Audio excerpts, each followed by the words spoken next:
The IV is poisoned. But to understand how a janitor became a hero and changed a judge's son forever, we need to start 3 days earlier. Welcome back, amazing family. If you're ready for a story that proves heroes come in all forms, hit subscribe and tell me in the comments, have you ever been saved by someone unexpected? Because tomorrow's story is just as powerful. What you're about to hear will remind you that sometimes the person who sees you most clearly is the one everyone else ignores. Let's dive in. The morning sun filtered through the pristine windows of Mercy General's private wing, casting geometric shadows across the marble floors that gleamed under the careful attention of hands that worked while others slept. Room 847 housed privilege behind mahogany doors, a sanctuary where money whispered promises that death couldn't touch here, not with the best doctors, the finest equipment, the purest medications flowing through platinum credit cards. 28-year-old Attorney General candidate James Wellington III lay propped against Egyptian cotton pillows. His sharp jawline softened only by the pallor that had crept across his aristocratic features over the past week. The mysterious illness had begun as fatigue, dismissed as campaign stress, but had steadily worsened into something that made his father, Judge Harrison Wellington II, pace the corridors like a caged predator. The symptoms don't match anything we've seen, Dr. Richardson had explained that morning, his voice carrying the careful neutrality of a man who knew his career depended on the right words. Neurological decline, organ stress, blood abnormalities, we're running every test. James barely registered the conversation. His world had narrowed to the rhythm of machines, the soft whisper of air conditioning, the distant murmur of a hospital that never slept. He'd built his life on control. Oxford Law Review, federal clerkship, district attorney at 25. Now his body betrayed him with tremors he couldn't command away. He watched a figure in navy blue scrubs enter his peripheral vision. The janitor moved like smoke, present but invisible, cleaning around the edges of James's crisis without disturbing the important business of dying. James's eyes tracked the man with the detached observation of someone accustomed to servants, noting the careful way he moved, the thorough attention to corners others missed, the quiet competence that marked good help. The janitor paused at the window, his dark hands steady as he cleaned the glass. For a moment, their eyes met in the reflection. James saw worn features, maybe 55, with premature gray threading through close-cropped hair. There was something in those eyes, intelligence, perhaps, or judgment. James looked away first, uncomfortable with the directness of the gaze. "Excuse me," James's voice came out rougher than intended. "Could you, quietly? I'm trying to rest." The janitor nodded without expression, continuing his work with even greater care to remain silent. James closed his eyes, missing the way the man's jaw tightened, missing the flash of something that might have been recognition. 3 floors down, in the basement break room that smelled of disinfectant and forgotten coffee, Roberto Santos sat alone with his lunch and his thoughts. 37 years he'd worked these halls, watching the drama of human mortality play out in sterile corridors. He'd seen governors and governors' sons, celebrities and CEOs, all reduced to the same desperate hope when their bodies failed them. But the young man in 847 was different. Not because of his father's judicial robes or his own political ambitions. Roberto had cleaned around enough power to know it was just another kind of dirt. No, James Wellington was different because Roberto remembered him. 15 years ago, during Roberto's brief stint as courthouse maintenance, a 13-year-old James had been touring his father's courtroom. Roberto had been on his knees, scrubbing marble steps, invisible as always. The boy had been showing off for friends, his voice carrying the casual cruelty of privilege. "Look, even the janitor knows his place. Some people are born to serve." The words had cut deeper than intended, not because they were unusual, Roberto had heard worse, but because they came from a child who should have known better, who carried his father's scales of justice as an inherited burden. Now that child was dying, and Roberto was perhaps the only person in the building who truly understood why. For 3 days, Roberto had watched the comings and goings in the private wing. He'd noted the expensive specialists, the worried family conferences, the growing desperation behind closed doors. He'd also noted other things, things that trained eyes caught when they looked past the obvious. He'd seen the night nurse, Angela Morrison, entering James's room during shift changes when she shouldn't have been assigned there. He'd noted her nervous energy, the way she avoided eye contact, the slight tremor in her hands when she thought no one was watching. Most telling, he'd observed her disposing of IV bags in regular waste instead of medical disposal, a violation so basic that it could only be intentional. Roberto opened his thermos of coffee, real coffee, not the hospital swill, and considered his options. He could report his suspicions through proper channels, but who would listen to a janitor's theories about attempted murder? He could approach Dr. Richardson directly, but the man barely acknowledged his existence.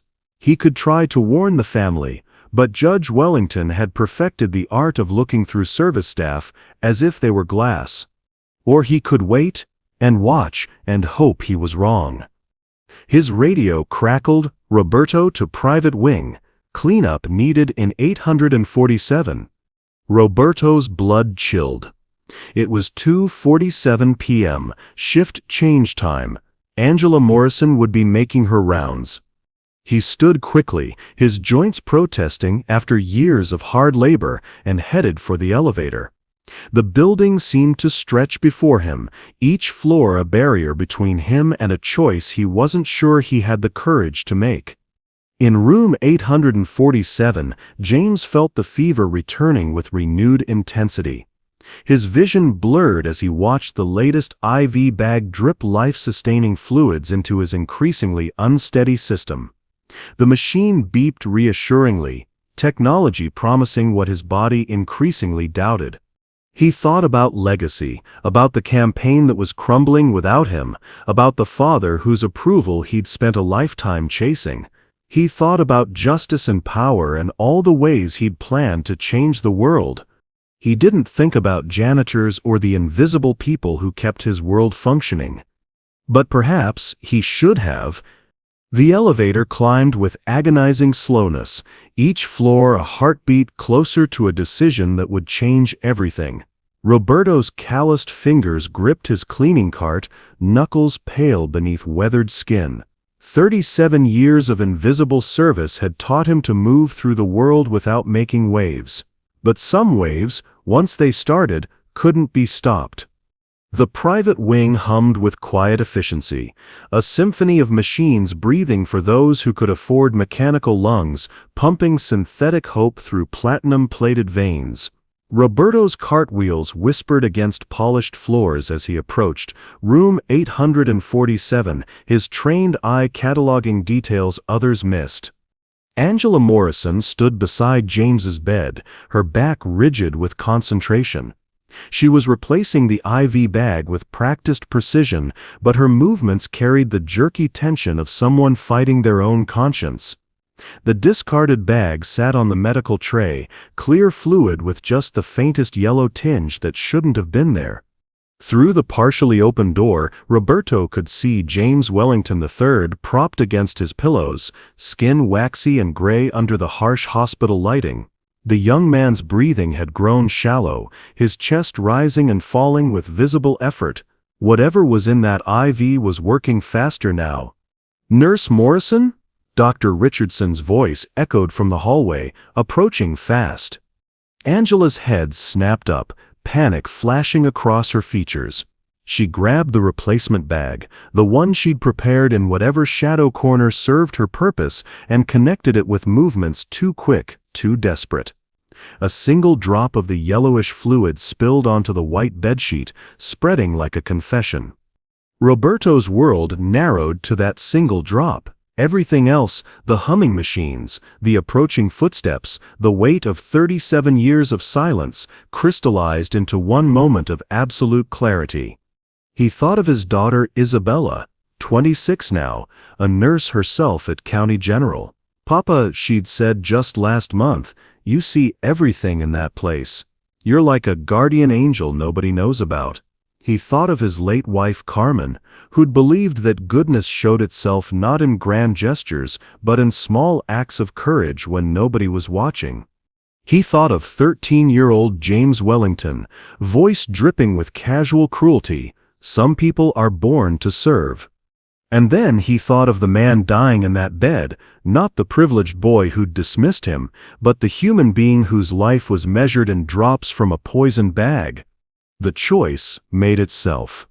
Roberto burst through the door, his cart clattering behind him, voice cutting through the sanitized quiet like breaking glass. Time fractured into slow-motion chaos. Angela Morrison spun toward him, her face cycling through shock, denial, and terror in the space of a heartbeat. The IV bag slipped from her nerveless fingers, hitting the floor with a wet splash that seemed to echo forever. James Wellington III's eyes snapped open, confusion battling through his fever-addled consciousness. Dr. Richardson appeared in the doorway, his face a mask of professional alarm. "What's going on here?" Roberto moved with surprising agility, yanking the IV line from James's arm with practiced efficiency. "Don't let her leave," he commanded, his voice carrying an authority that had nothing to do with his uniform. "Check the bag. Check what she was putting in his system." Angela backed against the window, her scrubs suddenly too bright under the afternoon sun. "I don't know what he's talking about. He's just the janitor. He doesn't understand." "I understand enough." Roberto's voice cut through her protests. 3 days I've watched you. Wrong shifts, wrong disposal methods, nervous hands. The bag you just dropped, that's not saline. Test it." Dr. Richardson's medical training kicked in, his hands already checking James's pulse, pupils, breathing. "Get security up here now. And call the lab. I want that fluid analyzed immediately." James struggled to sit up, his world spinning from the sudden movement and the adrenaline now coursing through his system. His eyes found Roberto's face, really looked at him for perhaps the first time, and saw steady brown eyes that held both determination and something that might have been forgiveness. "You," James's voice cracked, "you saved my life." Roberto's expression remained carefully neutral. Anyone would have done the same. But they both knew that wasn't true. In a hospital full of doctors and nurses and administrators, it had been the invisible man who'd seen what mattered most. Angela Morrison's composure crumbled completely. "You don't understand the pressure," she whispered, tears streaming down her cheeks. "My brother's gambling debts. They said they'd hurt him if I didn't. Her voice broke into sobs that seemed to come from somewhere deeper than her throat. Security arrived in a rush of official authority, but Roberto barely noticed. He was watching James Wellington III, watching recognition dawn in those privileged eyes, watching the exact moment when a man who'd spent his life looking through people suddenly saw one clearly for the first time. "Why?" James asked, his voice barely above a whisper.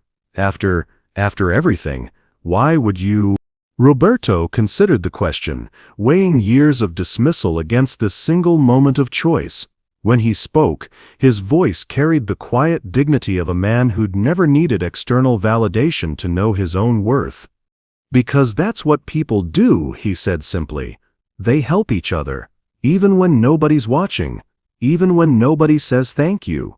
The late afternoon sun slanted through the hospital room window, illuminating 3 lives forever changed by a single shout of warning.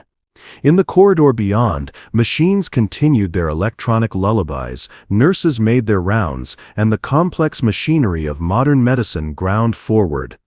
But in room 847, something simpler and more profound had occurred, the collision of two worlds, the shattering of assumptions, and the first trembling note of a recognition that would either grow into something beautiful or be crushed beneath the weight of old patterns. James Wellington III looked at Roberto Santos, really looked at him, and for the first time in his privileged life, had no words adequate to bridge the gap between what he'd been and what he might become. Have you ever had someone save you in a moment when you least expected it? What did that teach you about human nature? Let us know in the comments. The immediate crisis dissolved into the sterile efficiency of hospital protocol, leaving behind an awkward vacuum where revelation should have flowered. Within an hour of Roberto's life-saving intervention, the machinery of privilege began its familiar rotation, grinding uncomfortable truths into manageable narratives. Judge Harrison Wellington II arrived like a storm front, silver hair perfectly styled despite the emergency, his judicial bearing intact even in rumpled Armani. He swept into room 847 trailing expensive attorneys and hospital administrators, his presence filling the space with the kind of authority that bent lesser mortals to his will. "Son," his voice carried relief wrapped in steel control. "Thank God you're safe." James had been sitting up in bed, color slowly returning to his cheeks as the poison cleared his system, but his father's arrival seemed to drain him again, pulling him back into familiar patterns of deference and performance. "I'm fine, Father." Thanks to James gestured toward the corner where Roberto had been quietly restoring order, but the space was empty. The janitor had melted away during the official chaos, invisible once again. Thanks to excellent medical care and proper security protocols, Judge Wellington corrected smoothly, "Dr. Richardson, I trust this incident will be handled with appropriate discretion. My son's campaign can't afford any suggestion of weakness or vulnerability." The words hit James like a physical blow. Even now, even after nearly dying, it was about the campaign, about image, about everything except the simple human truth of what had happened in this room. "But Father, the janitor, Roberto, he saved my life." If he hadn't seen what that nurse was doing. Judge Wellington's expression hardened almost imperceptibly. "Yes, well, I'm sure the man was just doing his job. Hospital staff are trained to notice irregularities. We'll see that he receives appropriate recognition through proper channels." Appropriate recognition through proper channels. James heard the dismissal wrapped in bureaucratic language, felt the familiar weight of his father's worldview settling over him like a suffocating blanket.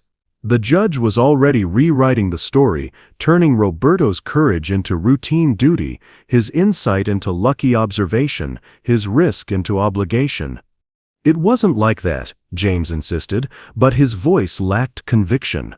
30 years of conditioning didn't evaporate in a single afternoon, no matter how dramatic. Dr. Richardson cleared his throat diplomatically. "The important thing is that Mr. Wellington is safe. We'll need to keep him for observation for another 48 hours, but his vitals are stabilizing nicely." "Excellent." The judge turned to his legal team. "I want that nurse prosecuted to the full extent of the law. Attempted murder, reckless endangerment, whatever will stick. And I want to know who was behind this. My son doesn't make enemies by accident." As the official entourage launched into damage control and legal strategy, James felt himself shrinking back into the familiar role of protected prince. The stark clarity of Roberto's intervention was already being clouded by explanations and rationalizations and the comfortable distance that money could buy. 3 floors down, Roberto Santos sat in the employee break room, staring at a cup of coffee that had gone cold while he tried to process what he'd done.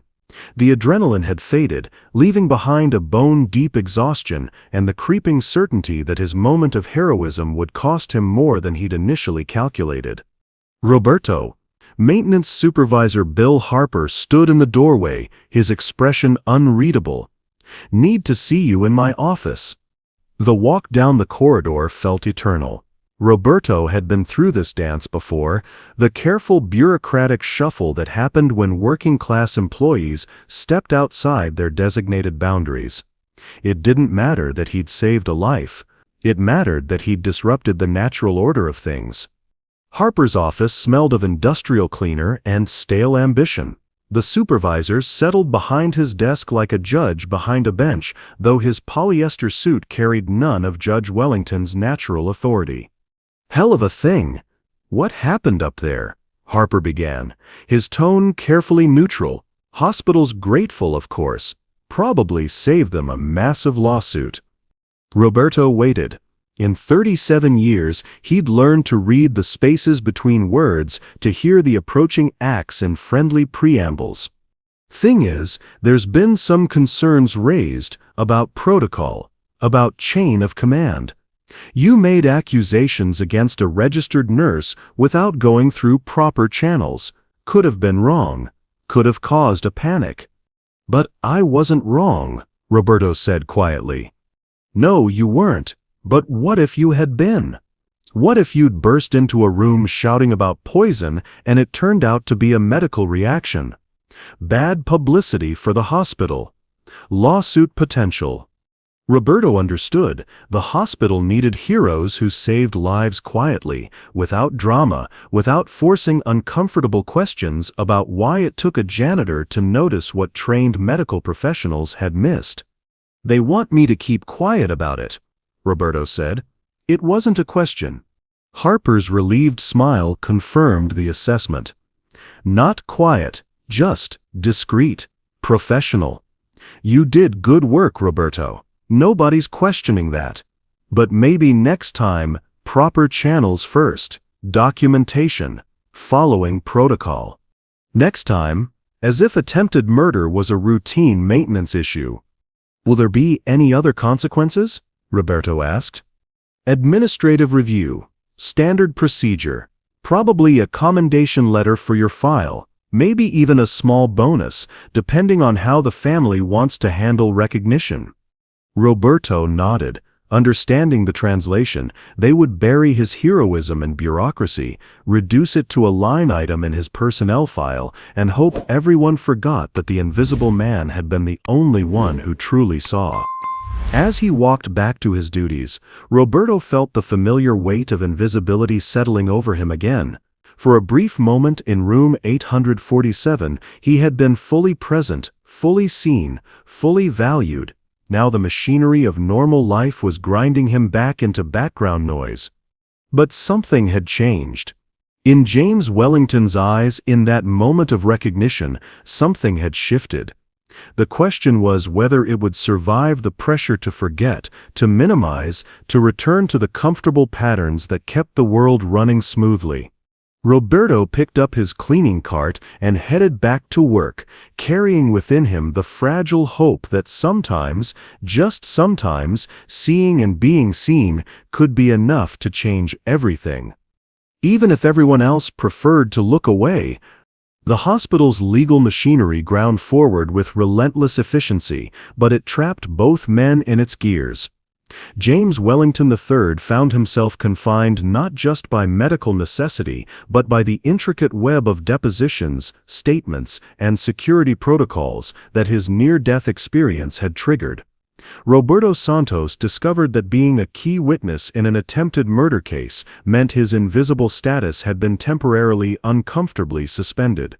Mr. Santos, Detective Maria Castellanos, appeared at Roberto's maintenance closet Tuesday morning, her badge catching the fluorescent light. "We need your statement." Official this time. Roberto set down his mop bucket, resignation settling over him like familiar weight. "I already told hospital security everything." Hospital security isn't prosecuting attempted murder. The DA's office is. She consulted her notepad. Angela Morrison's lawyer is claiming temporary insanity due to financial duress. Says her actions were impulsive, not premeditated. Your testimony could be crucial in proving intent. They walked through corridors Roberto had cleaned for decades, past rooms where he'd witnessed countless dramas of human suffering and healing.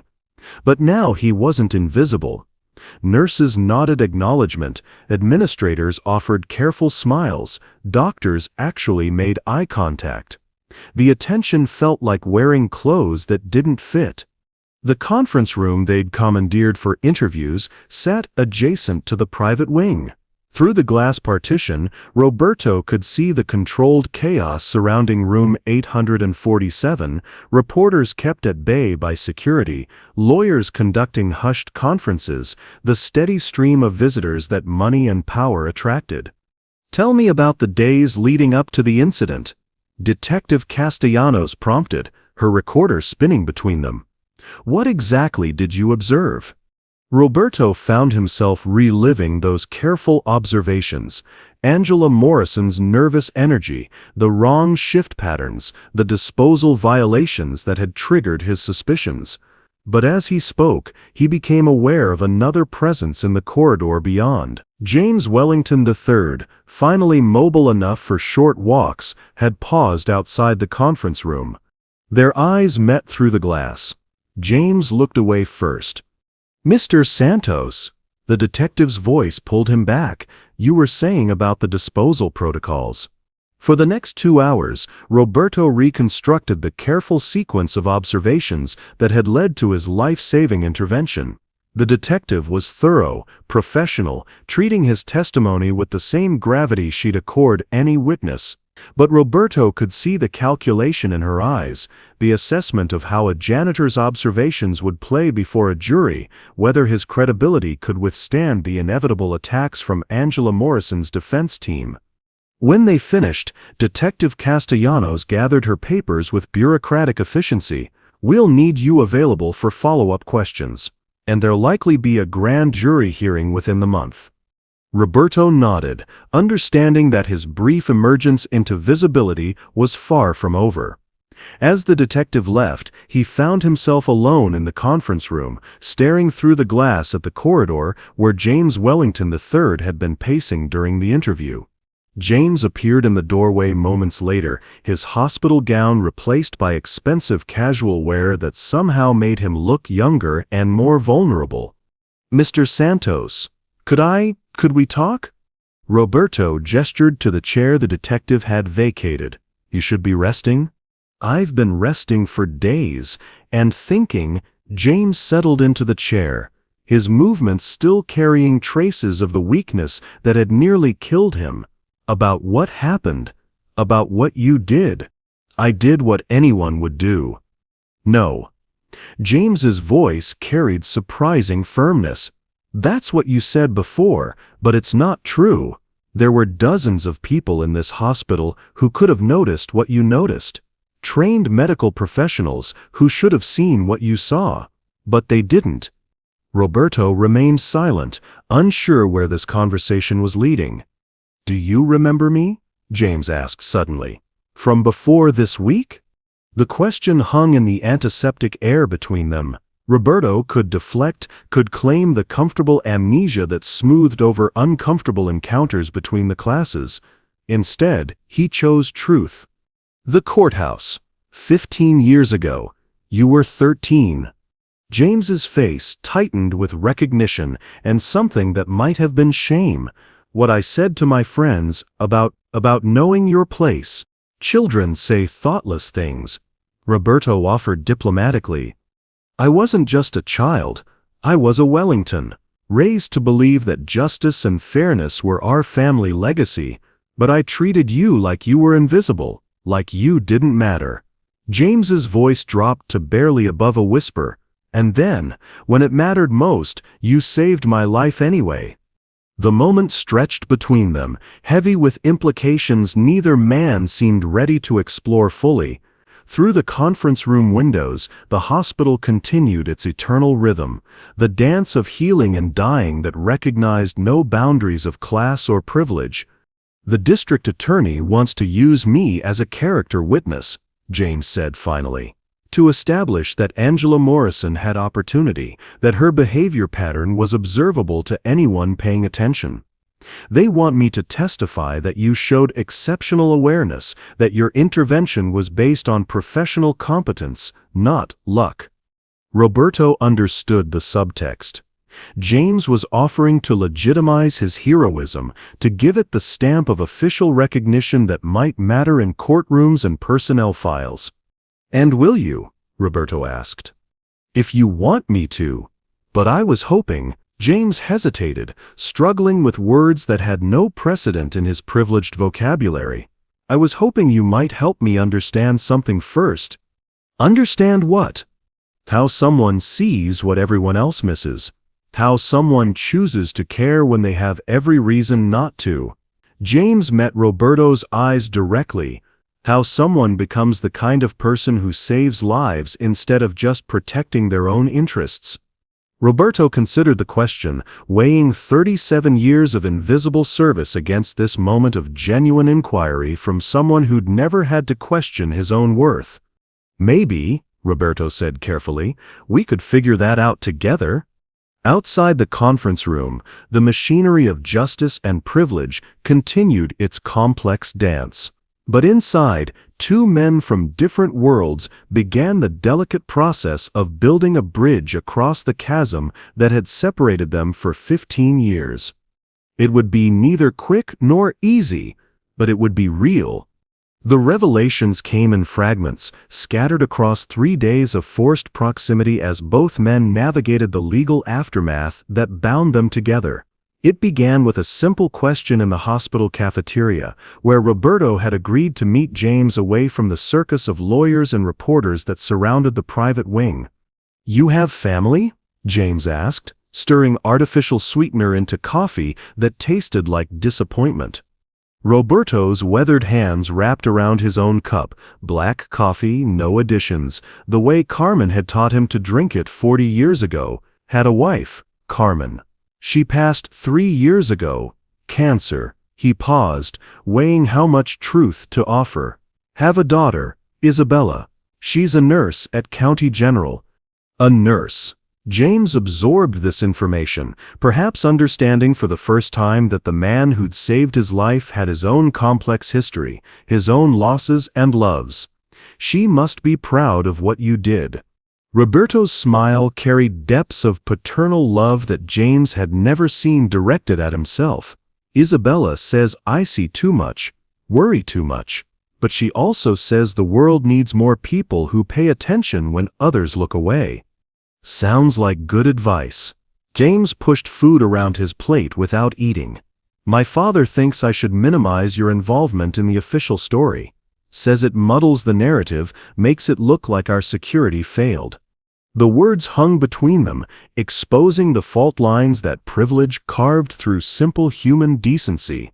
Roberto absorbed the slight without visible reaction. 37 years of practice had taught him to expect disappointment from the powerful, even when they owed him their lives. "What do you think?" Roberto asked quietly. James met his eyes with visible effort. "I think my father's wrong. I think he's been wrong about a lot of things." The cafeteria hummed with afternoon energy, staff grabbing quick meals between shifts, visitors seeking sustenance for long vigils, the eternal rhythm of an institution that never slept. But at their corner table, two men sat in a bubble of uncomfortable honesty that neither had quite intended to create. "Can I tell you something?" James's voice dropped to confession level. "Something I've never told anyone." Roberto nodded, sensing the weight of whatever was coming. "The courthouse that day, when I said those things about knowing your place, it wasn't just showing off for my friends." James's hands trembled slightly as he set down his coffee cup. "My father had just finished a case, sentencing hearing. There was a man, maybe your age, who'd stolen groceries to feed his family. Bread, milk, baby formula. Nothing expensive."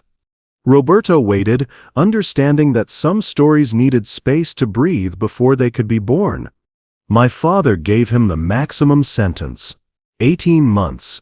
Said it was about respect for the law, about not making exceptions based on circumstances." James's voice grew hollow. The man broke down in the courtroom, started crying, begging, saying his children would go hungry while he was away. And my father just sat there, unmoved, unmovable. The memory played across James's features like shadows of old pain. Afterward, in his chambers, I asked him how he could do that, how he could send a father to prison for trying to feed his children, and he said, James's voice cracked slightly. He said, that's what separates us from them. We understand that individual circumstances can't override systemic order, that some people are meant to make hard choices and others are meant to live with the consequences. Roberto absorbed this revelation, understanding now the poisonous seed that had flowered into a 13-year-old's casual cruelty. And you believed him? I wanted to. God help me. I wanted to believe that we were better, that our privilege came with wisdom instead of just luck, that there was some cosmic justice that put us in courtrooms and boardrooms while other people, James gestured helplessly, while other people cleaned our messes and raised our children and kept our world functioning while we pretended they didn't exist. The honesty was brutal and complete, stripping away every comfortable rationalization that had sustained James's worldview for 30 years. Roberto saw the pain in the younger man's eyes, not just the physical trauma of near death, but the deeper agony of a carefully constructed identity crumbling under the weight of truth. But you don't believe it anymore, Roberto observed. How can I? You saved my life. Not because you had to, not because it was your job, but because James struggled with the concept. Because you saw me as worth saving, even after I'd proven I wasn't. Roberto was quiet for a long moment, considering his response. When he spoke, his words carried the gravity of lived experience.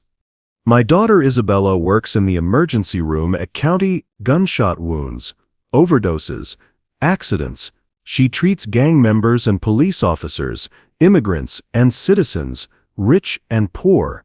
And you know what she tells me? In that moment when someone's life hangs in the balance, none of the other stuff matters. There's just the choice to help or to look away. He leaned forward slightly, his voice gaining strength. Your father was wrong about that man who stole groceries, and he was wrong about what separates us from them. There is no us and them.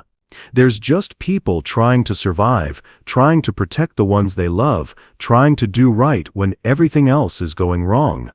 James absorbed these words like water after drought. Then why did you help me? After what I said, after what my family represents, why risk everything to save someone who dismissed you as invisible? Roberto's answer came without hesitation. Because that's who I choose to be. Not because of who you are, but because of who I am. The simple statement carried the weight of a life philosophy that James was only beginning to understand. In the sterile brightness of the hospital cafeteria, surrounded by the ordinary drama of human need and healing, he glimpsed for the first time what true nobility might look like. It had nothing to do with bloodlines or bank accounts. It had everything to do with the choice to see clearly, and to act with courage when it mattered most. The transformation began quietly, almost imperceptibly, in the small gestures that hospital routine allowed. James had been cleared for supervised walks around the private wing, his strength returning as the poison cleared from his system. Instead of the solitary circuits his father had suggested for reflection and recovery, James found himself seeking out Roberto's company during his maintenance rounds. You don't have to talk to me, James said the first time he'd appeared beside Roberto's cart as the older man cleaned windows in the cardiac wing. I know my presence probably makes your work more complicated. Roberto had paused in his methodical cleaning, considering the young man who stood before him without the armor of privilege or the barrier of circumstance, just another human being learning to walk again after nearly losing everything. Company's not complicated. Roberto had replied simply, company's just company. So it began tentative conversations during window cleaning, shared observations during floor mopping, the gradual building of something that had no name but felt increasingly necessary to both men. "Tell me about your daughter," James asked on the third day, settling into a chair in the family waiting area while Roberto restored order to scattered magazines and forgotten coffee cups. Roberto's face softened with the particular warmth reserved for discussions of Isabella. "She's brilliant. Always was, even as a little girl. Used to follow me around on school holidays, asking questions about everything, how the hospital worked, why people got sick, what made them better. She wanted to be like you? She wanted to help people. But she was smart enough to know that helping people required more than just good intentions." Roberto straightened a stack of outdated magazines with practiced precision. Nursing school, specialization training, all the credentials that make people listen when you speak. James absorbed this, understanding the implicit criticism without taking offense. "You encouraged her to get those credentials." "I encouraged her to get every advantage she could. Education, certification, professional recognition, all the things that make the world take you seriously." Roberto's voice carried both pride and a trace of regret. "Sometimes I think she believes she has to prove herself twice as hard because she's my daughter, the janitor's kid who made good. Does she know what you did for me?" Roberto's hands stilled in their work. "Isabella doesn't need to know about every choice her old man makes. She's got her own life to live." But James heard the deflection in the answer, the way Roberto protected even his pride from seeming too important. It struck him that his own father had never shown such humility about his accomplishments. Judge Wellington wore his authority like expensive cologne, ensuring everyone noticed. "You know what I think," James said, surprising himself with the directness. "I think she'd be proud of you either way, credentials or no credentials. Because you're the kind of person who sees what matters and acts on it." Roberto looked at him then with something approaching wonder, as if the concept of unconditional pride was foreign to his experience. "What about your father? Is he proud of you?" The question landed with unexpected force. James considered the complexity of his relationship with Judge Wellington, the constant performance, the measured approval, the sense that love was contingent on achievement. "I've spent my whole life trying to earn his pride," James admitted.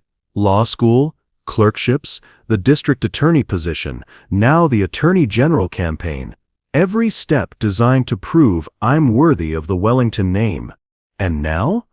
James was quiet for a long moment, watching Roberto's steady work, the careful attention to detail, the quiet competence, the dignity that required no external validation. "Now I'm wondering if I've been trying to impress the wrong person," he said finally. Their conversations deepened over the following days, moving beyond surface observations to the kind of authentic exchange that James had never experienced with anyone in his privileged circle. Roberto talked about Carmen, how they'd met at a community college where he'd been taking night classes while working days, how she'd believed in his intelligence even when the world refused to recognize it. "She used to say I had a PhD in human nature," Roberto remembered with a soft smile. "Said I understood people better than most folks with fancy degrees understood theories." James shared his own struggles, the pressure of political expectations, the careful calculation required to navigate his father's approval, the growing sense that his life had been shaped by other people's ambitions rather than his own. "What would you do if you could start over?" Roberto asked one afternoon as they sat in the hospital's rooftop garden, a small oasis of green in the urban medical complex. "I don't know," James answered honestly. "I've never thought about it. The path was always predetermined: law, politics, public service in the family tradition." "Public service," Roberto repeated thoughtfully. "What does that mean to you?" James considered the question with an intensity that would have surprised his political handlers. I used to think it meant making policy, crafting legislation, working within systems to create change. Big picture stuff. And now? Now I think maybe it starts smaller, with seeing people clearly, with paying attention to what's actually happening instead of what you expect to see. James looked at Roberto with growing understanding. Maybe it starts with the kind of service you've been doing for 37 years. The recognition was mutual and profound, two men from different worlds discovering that they shared a fundamental belief in the importance of caring for others, of seeing clearly, of acting with courage when circumstances demanded it. As the sun set over the city beyond the hospital walls, James Wellington III and Roberto Santos sat in comfortable silence, each man beginning to glimpse the possibility that healing could be mutual, that seeing and being seen could transform both the observer and the observed. It was a fragile bond, built on honesty and vulnerability, and the shared understanding that some truths could only be spoken between people who had nothing left to lose. But it was real, and for the first time in either man's life, that reality felt like enough. The shattering came on a Thursday morning, delivered with the clinical precision of a scalpel through tissue that had only just begun to heal. James had been preparing for discharge, his strength fully returned, his blood work clear of toxins. The legal proceedings were moving forward with the measured pace of institutional justice, and Roberto had begun to believe that perhaps this unlikely friendship might survive the transition from hospital crisis to real world. He should have known better. 37 years of invisible service had taught him that the powerful rarely sustained interest in those beneath their social station once the immediate need had passed. The first blow came through official channels. James was in his room, signing discharge papers and coordinating with his legal team, when Supervisor Bill Harper appeared at Roberto's maintenance closet with the expression of a man delivering bad news he couldn't quite bring himself to own. "Roberto, we need to talk." The walk to Harper's office felt different this time, not the bureaucratic shuffle Roberto had expected, but something harder, more final. Harper's desk bore the weight of an official file folder, its contents promising complications Roberto couldn't yet fathom. "Hospital's been getting pressure," Harper began without preamble. "Media attention, legal scrutiny, questions about security protocols. Administration's conducting a full review of the incident." Roberto waited, reading the subtext in his supervisor's carefully neutral tone. "Thing is, some questions have come up about your testimony. Discrepancies in your timeline, concerns about how you could have observed Nurse Morrison's patterns so precisely without neglecting your assigned duties." Harper opened the file folder, revealing photographs and documentation Roberto didn't recognize. "Security review shows you were in unauthorized areas during several of the times you claim to have been monitoring Morrison's behavior." The accusation hit Roberto like a physical blow. You were conducting unauthorized surveillance of hospital staff. You accessed areas outside your security clearance. You made accusations that could have destroyed a woman's career based on speculation and circumstantial observation. Roberto felt the ground shifting beneath him, the careful narrative of his heroism being rewritten with bureaucratic precision. "But I was right. I saved James Wellington's life. Maybe, or maybe you got lucky with a wild guess that happened to pay off." Harper's tone carried the weight of institutional authority. "Point is, you violated protocol, multiple protocols, and now the hospital's liability insurance company is asking hard questions about employee oversight and security procedures." The real blow was still coming. Roberto could see it building in Harper's reluctant posture, in the way he avoided direct eye contact. "They want you terminated, Roberto. Immediately, with cause, which means no severance, no benefits continuation, no references." The words landed with devastating clarity. 37 years of service erased, a life-saving act of courage, transformed into grounds for dismissal. The invisible man, punished for daring to be seen. "Mr. Wellington knows about this?" Roberto asked quietly. Harper's pause was answer enough. Mr. Wellington is focused on his recovery and his campaign. He's decided it would be best for all parties if his testimony focused on the medical and legal aspects of the case rather than personal observations about hospital staff. The betrayal was complete and devastating.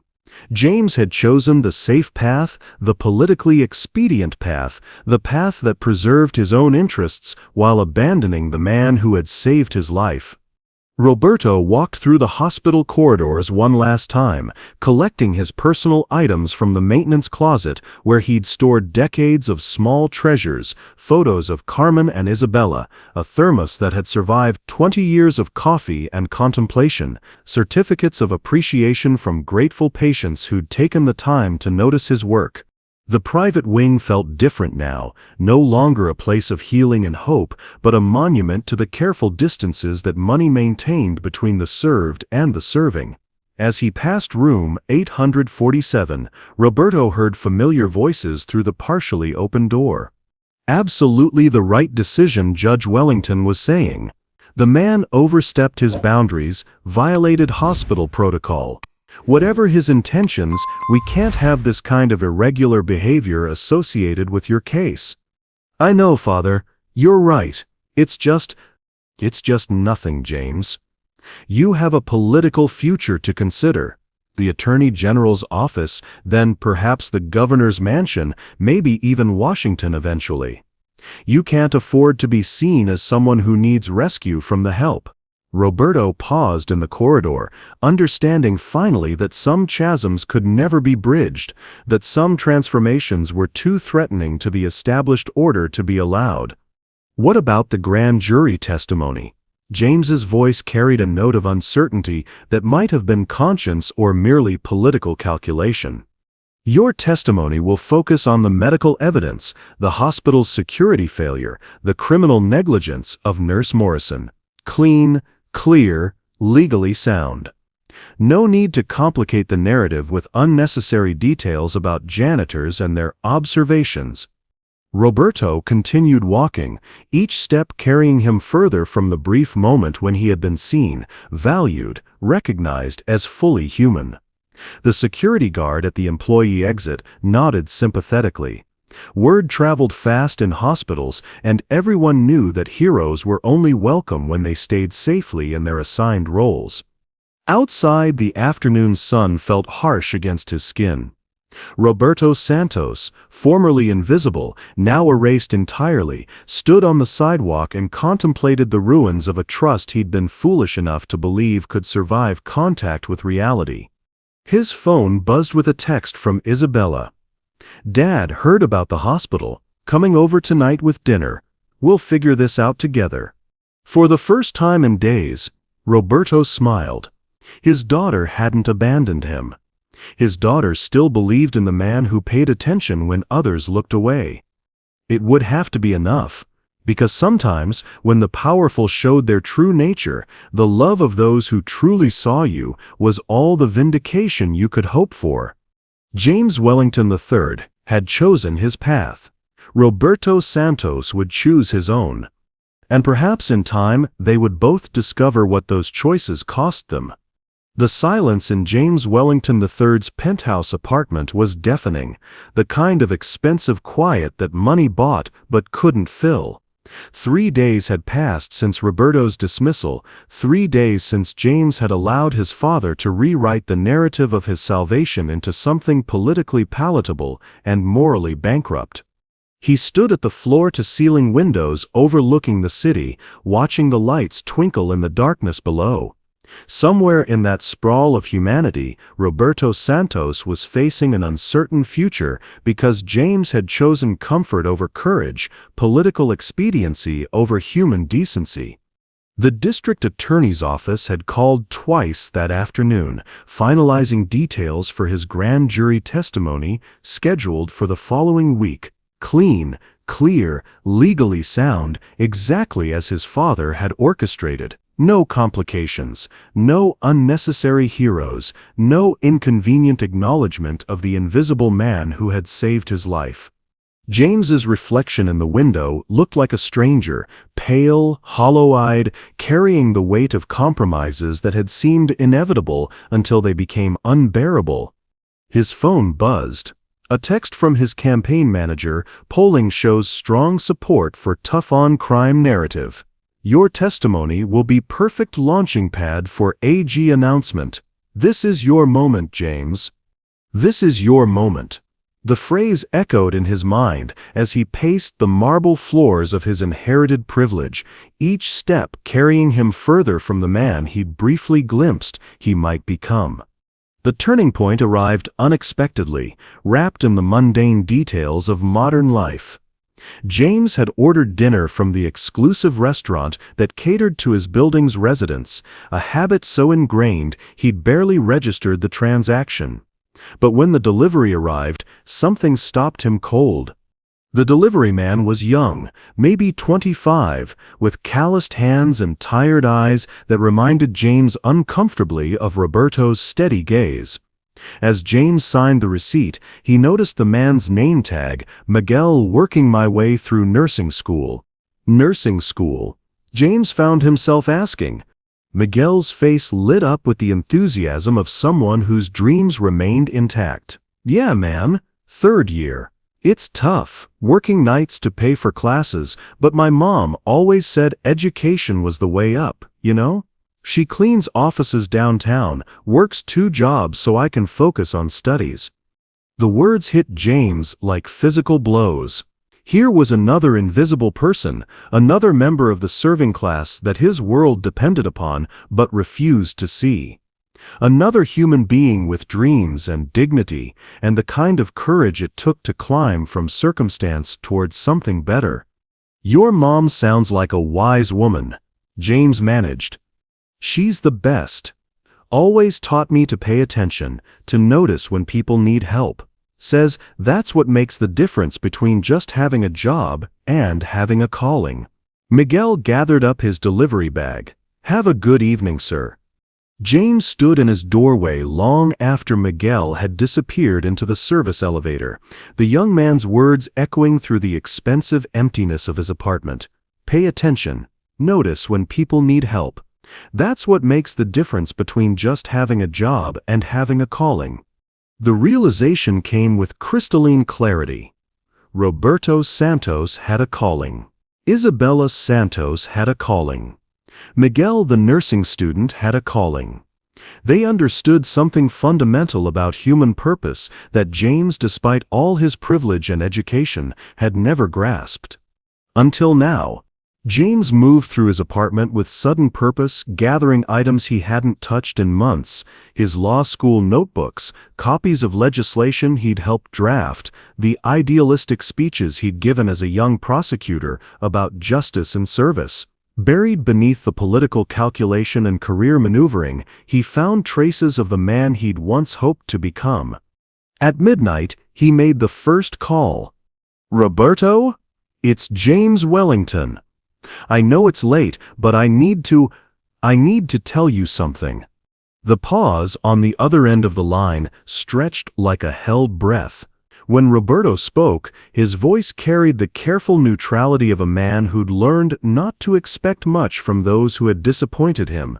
Mr. Wellington, I didn't expect to hear from you. I'm testifying before the grand jury next week, James said, the words tumbling out in a rush, and I'm going to tell them the truth. The whole truth about what you saw, what you did, what you risked to save my life. Your father won't approve of that. My father is wrong. He's been wrong about a lot of things, including what it means to serve the public good. James gripped the phone tighter. I let them fire you. I let them erase you from the story because it was easier than fighting the system that made me. But I can't live with that. I won't live with that. Another pause. Longer this time. When Roberto spoke, his voice carried something that might have been cautious hope. What are you saying, James? I'm saying I choose to see you. I choose to acknowledge what you did. I choose to stand up and say that heroism doesn't require credentials or titles or social standing. It just requires the courage to do what's right when it matters most. That's going to cost you, Roberto said quietly. James looked around his penthouse apartment, at the expensive furniture and original artwork, at the trappings of a life built on other people's expectations and his own fear of disappointing them. Maybe it's time I paid the real cost instead of letting other people pay it for me, he said. When he hung up the phone, James Wellington III felt something he hadn't experienced in years, the lightness that came from choosing truth over convenience, courage over comfort, the right path over the easy one. The choice was made. Tomorrow he would begin the work of becoming the man Roberto Santos had seen in him, the man he'd always been capable of being, if only he'd had the courage to see clearly and act accordingly. It was terrifying, it was liberating, it was finally, authentically his own choice. The grand jury hearing room was smaller than James had expected, its institutional beige walls and fluorescent lighting stripped of the drama that television had taught him to anticipate. But as he took his oath before the 12 citizens who would weigh his testimony, he understood that the most important dramas happened in ordinary spaces, between ordinary people who chose to act with extraordinary courage. District Attorney Patricia Reeves had outlined the sanitized version of his testimony during prep sessions, clean, clinical, focused on the medical evidence and legal precedents. But as James settled into the witness chair, his father's careful script felt like a foreign language he no longer cared to speak. "Mr. Wellington," D.A. Reeves began, "please tell the jury about the events of April 15th when you discovered that your IV had been tampered with."